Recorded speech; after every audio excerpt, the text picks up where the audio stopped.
नमस्कार दोस्तों, आज हम लोग अपनी टीईटी परीक्षा की तैयारी में मनोविज्ञान के पेपर के आगे के क्वेश्चन पढ़ेंगे जो हैं 151 से 200 तक के। तो चलिए शुरू करते हैं। Question number 151।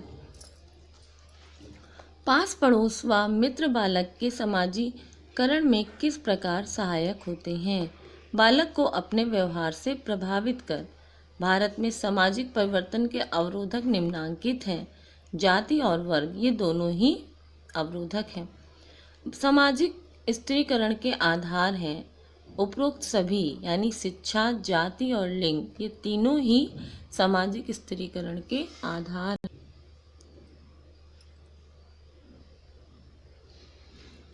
सामाजिक गतिशीलता का घटक है शिक्षा। बालक के समाजीकरण हेतु शिक्षा का यह कार्य है। शिक्षक अभिभावक सहयोग विकसित करना, संस्कृति के हस्तांतरण का प्रयास करना, वैज्ञानिक व तकनीकी प्रगति से अवगत कराना।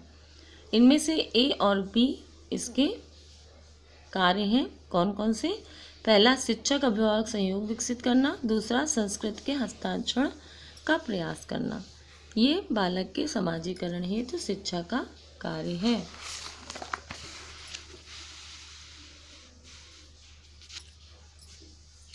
बच्चों को प्रारंभिक व्यावसायिक प्रशिक्षण मिलता है घरों में। प्रेम व स्नेह का केंद्र घर शिक्षा का प्रथम स्थल तथा बच्चे की प्रथम पाठशाला है। यह कथन किसका है? पेस्टोलॉजी का। चरित्र निर्माण समाजीकरण का एक प्रमुख पक्ष है। विद्यालय समाजीकरण के क्षेत्र में न केवल इसका अभिकरण है अपितु वह समाज की सांस्कृतिक प्रगति का यह भी है। क्या है? संरक्षक है। शिक्षक बालक की सामाजिक प्रक्रिया का यह बनकर उसका सहायक हो सकता है, कर्ता बनकर। शिक्षक शिक्षार्थियों पर समाजीकरण हेतु प्रभाव निम्नांकित प्रविधि में से डाल सकता है। उपरोक्त सभी यानी बौद्धिक क्रियाओं में भाग लेने हेतु प्रेरित करके, उनका पृष्ठपोषण कर, उन्हें वांछित व्यवहार करने हेतु सुझाव देकर, अपना उदाहरण प्रस्तुत कर अनुकरण हेतु प्रेरित करना। ये सभी करके शिक्षक शिक्षार्थियों पर समाजीकरण हेतु प्रभाव डाल सकता है। अनौपचारिक समाजीकरण का साधन है राज्य, समुदाय, संचार साधन। ये सभी अनौपचारिक समाजीकरण के साधन है। कौन कौन से? राज्य है, समुदाय है और संचार साधन है। 19वीं सदी में किस फ्रांसीसी दार्शनिक ने समाज का वैज्ञानिक अध्ययन किया? ऑगस्ट कॉमेट ने। समाजीकरण की परिभाषाओं के आधार पर इसकी धारणा में निम्नांकित तथ्य प्रकट होता है। पहला, व्यक्ति समाज द्वारा स्वीकृत उसका योग्य सदस्य बनता है। दूसरा, यह व्यक्तियों की परस्पर अंतःक्रिया है। तीसरा, यह प्रक्रिया द्वारा व्यक्ति समाज की मान्यताओं को सीखता है। इस प्रक्रिया द्वारा व्यक्ति समाज की मान्यताओं को सीखता है। उपरोक्त सभी समाजीकरण की परिभाषाओं में निहित है।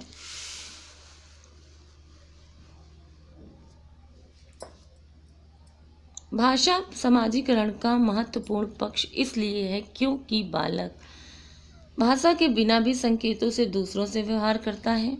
भाषा पर अधिकार पाने के बाद ही सामाजिक बनता है। विचार प्रकट करने व विचारों को ग्रहण करने में भाषा का ज्ञान सहायक होता है। उपरोक्त सभी इसके आंसर होंगे। बालक के समाजीकरण का प्रमुख तत्व है वंशानुक्रम और पर्यावरण। मनोवैज्ञानिकों के विचार से छोटे बच्चों को किस आयु में स्कूल भेजना चाहिए? 5 वर्ष की आयु के बाद। प्राथमिक स्तर पर शिक्षा का माध्यम होना चाहिए मातृभाषा। अधिगम का अर्थ है व्यक्तित्व का सर्वांगीण विकास। अभिप्रेरणा एक मनोवैज्ञानिक विचारधारा है। 4 साल का बच्चा अपने आसपास के वातावरण के बारे में अपनी समझ बनाता या बनाती है।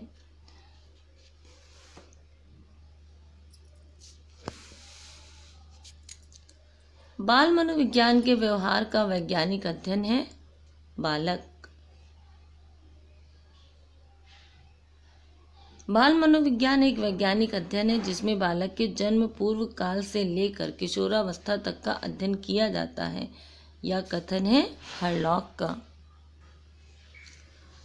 किस विधि के द्वारा मनुष्य के चेतन के साथ साथ अचेतन मन का भी अध्ययन किया जाता है? मनोविश्लेषण विधि द्वारा। वह विधि जो व्यक्तित्व के गुणों का अनुमान लगाने के लिए प्रयुक्त होती है कहलाती है मापन रेखा विधि। किस विधि के द्वारा मनोवैज्ञानिक बालक से उसके अभिभावक अथवा अध्यापक से बातचीत करता है? साक्षात्कार विधि में। किशोरावस्था का समय है 12 वर्ष से 18 वर्ष तक। किस मनोवैज्ञानिक ने 20वीं शताब्दी को बालक की शताब्दी कहा है? क्रो एंड क्रो ने।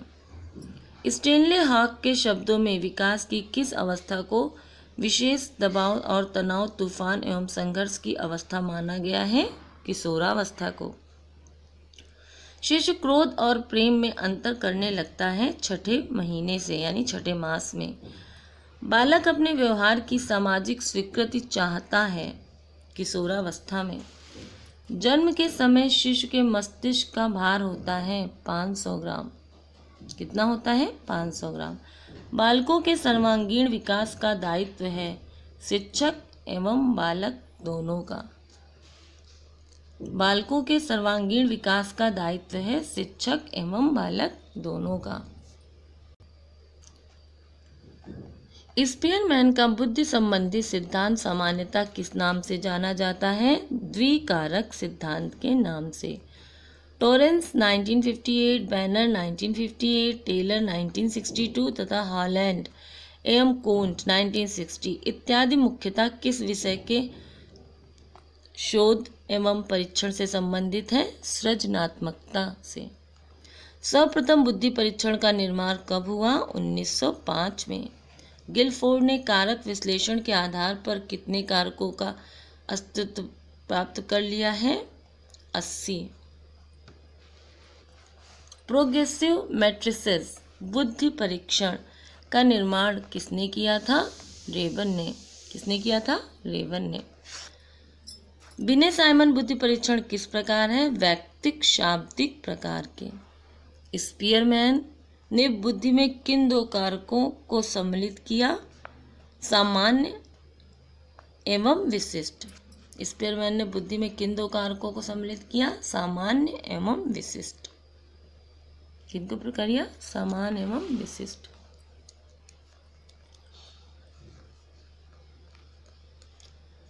किस मनोवैज्ञानिक के अनुसार बुद्धि वही है जिसका बुद्धि परीक्षण मापन करते हैं? फ्रीमैन ने कहा। किसने कहा? फ्रीमैन ने कि बुद्धि वही है जिसका बुद्धि परीक्षण मापन करते हैं। फ्रीमैन ने।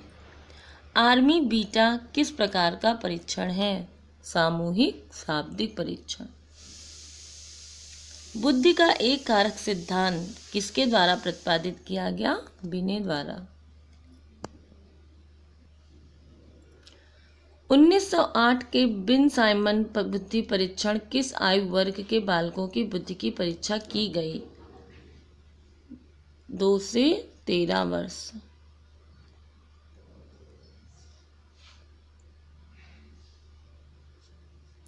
निम्नलिखित में से कौन सा कथन सत्य है? सृजनात्मकता एक योग्यता है, सही है। सृजनात्मकता अभूतपूर्व होती है, सही है।